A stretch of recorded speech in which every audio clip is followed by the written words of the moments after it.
Hola, ¿qué tal? Mi nombre es Mario y hoy te traigo este video tutorial acerca del timer of delay o también conocido como retardo a la desconexión. Bueno, primero que nada recordemos que es un timer. Un timer no es más que un contador de tiempo que hace un cambio en el estado de sus contactos dependiendo del tipo de timer que sea. Hoy está dedicado al retardo a la desconexión o off delay, que es lo mismo. Bueno, aquí tenemos el típico timer of delay que tiene su alimentación, tiene unas terminales para sus contactos y una manera de ajustar el tiempo. También he mostrado aquí sus contactos. Aquí tenemos la terminal 15 que pertenece a un común que hace un contacto cerrado junto con la terminal 16. También tiene esta misma terminal 15 que hace un contacto normalmente abierto con la terminal 18. Bueno, voy a suponer que tengo conectado aquí un interruptor y que tengo ajustado 5 segundos aquí en el tiempo.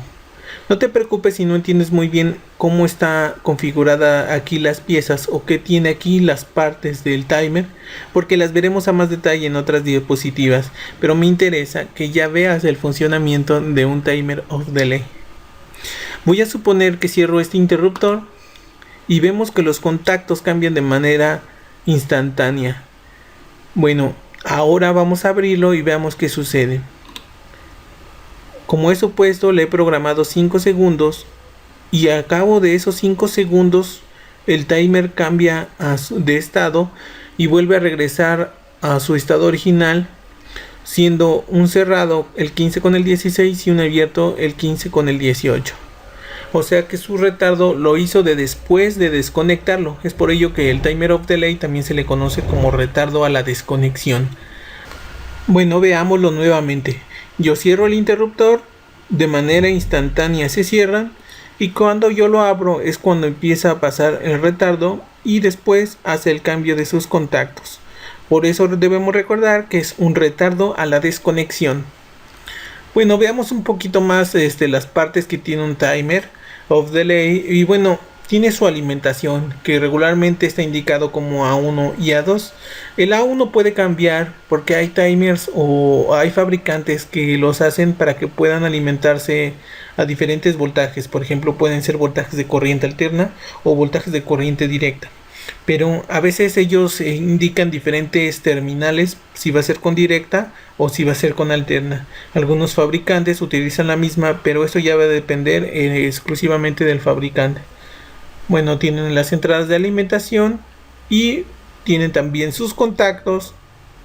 A veces, regularmente los timers tienen muy pocos contactos. Tienen uno o dos. A veces los tienen independientes. A veces los tienen como con algún común. Pero regularmente tienen muy pocos para hacerlo un poco compacto.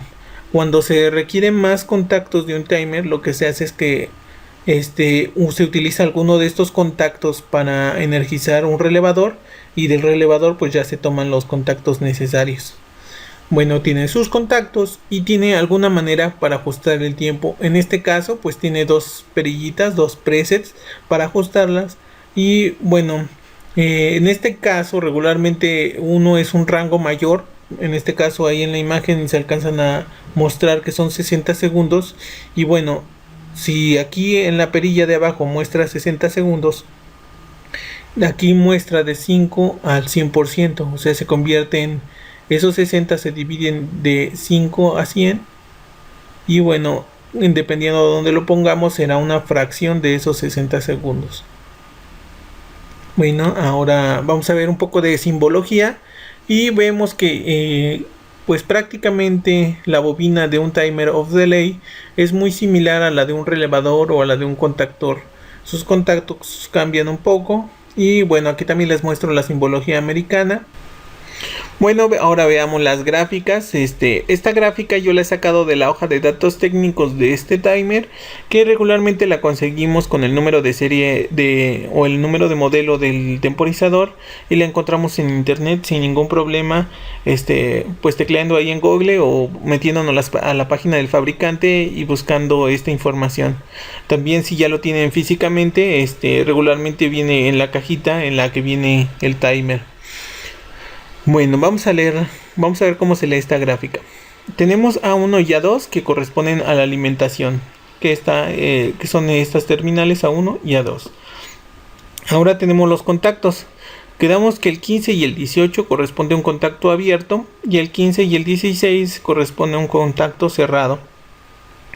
Ahora, como podemos ver aquí, la parte gris corresponde cuando el contacto se cierra y la parte blanca corresponde cuando el contacto está abierto. Para su alimentación, la línea rayada indica que fue alimentado y la parte blanca significa que está sin alimentación. Bueno, entonces de esta manera nosotros podemos saber que si, no hay alimentación en A1 y A2, entonces el 15 y el 18, que es nuestro contacto normalmente abierto, va a seguir abierto, o sea, sigue en blanco. Y nuestro contacto normalmente cerrado, que es el 15 y el 16, pues continúa cerrado. Luego aquí, en el momento en que yo energizo a 1 y a 2, pues cambian de estado inmediatamente. El que era abierto se cierra poniéndose en gris y el que era cerrado se abre poniéndose en blanco. Ahora, más adelante aquí en la gráfica yo indico que quito la alimentación, o sea que desenergizo a 1. Regularmente A2 siempre está puesta, porque es digamos que la otra parte de nuestro circuito, la que se quita es solamente una de las dos terminales. Entonces, en el momento en que yo quito una de esas terminales, se desenergiza y vemos que cambia aquí a blanco. Pero aquí los contactos no cambian de manera instantánea, sino que pasa un tiempo T programado, que es el tiempo que nosotros hemos puesto aquí, y después de ese tiempo es como cambian de estado. El contacto que se cerró se abre y el contacto que se estaba abierto se cierra. Es así como se leen las gráficas en los timers. Aquí tengo otra gráfica más de un timer similar y me interesa bastante mostrarles esta gráfica y no quería dejarlo pasar porque hay muchos fabricantes o hay muchos timers que, sobre todo en los timer off delay, que la alimentación de su bobina se hace de manera constante. O sea, digamos que este timer trabaja 24 volts y entonces entre A y A2 o A punto o las terminales que indique el timer se alimenta de manera constante, no se interrumpe. Eso es para que el timer pueda trabajar internamente y te indica que vas a tener que enviar esa señal de activación o desactivación a través de otra terminal. En este caso la indican como B y un subíndice que puede ser 1 o 2. Y bueno, pero es exactamente lo mismo, con la diferencia de que la conexión y desconexión se hace a través de otra terminal y que la alimentación del timer permanece constante en todo tiempo. De hecho, aquí si vemos, esta parte de acá abajo es exactamente igual que la que acabo de mostrarle, con la diferencia de que aquí A y A2 se encuentran alimentadas todo el tiempo. Bueno, para ser más claro, aquí le tengo una comparación. Veamos, este es del timer que nosotros vimos primero y este es el del segundo timer. Si vemos, solamente cambia aquí la letra, pero el funcionamiento es el mismo.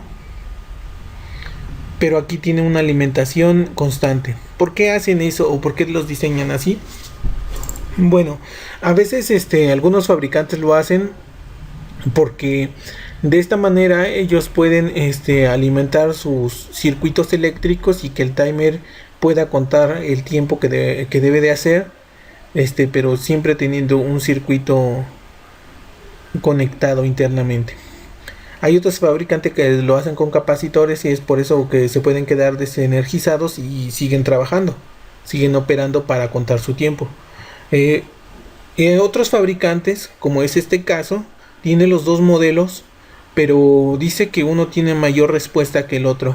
Dice que el que tiene una alimentación constante y la señal de activación o desactivación se envía por otra terminal, va a tener una respuesta mucho más rápida a la que no lo tiene, a la que se queda desenergizado y que hace su trabajo, pero con su circuito y con el diseño interno que tiene para trabajar sin alimentación.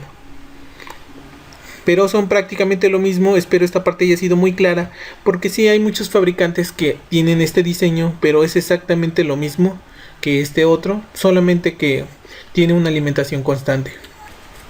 Bueno, ya por último aquí tengo un resumen de su funcionamiento. Y bueno, dice que un temporizador off delay, una vez que se le quita la señal de alimentación o de activación, cualquiera sea el caso, debe pasar una cantidad determinada de tiempo antes de que sus contactos puedan cambiar.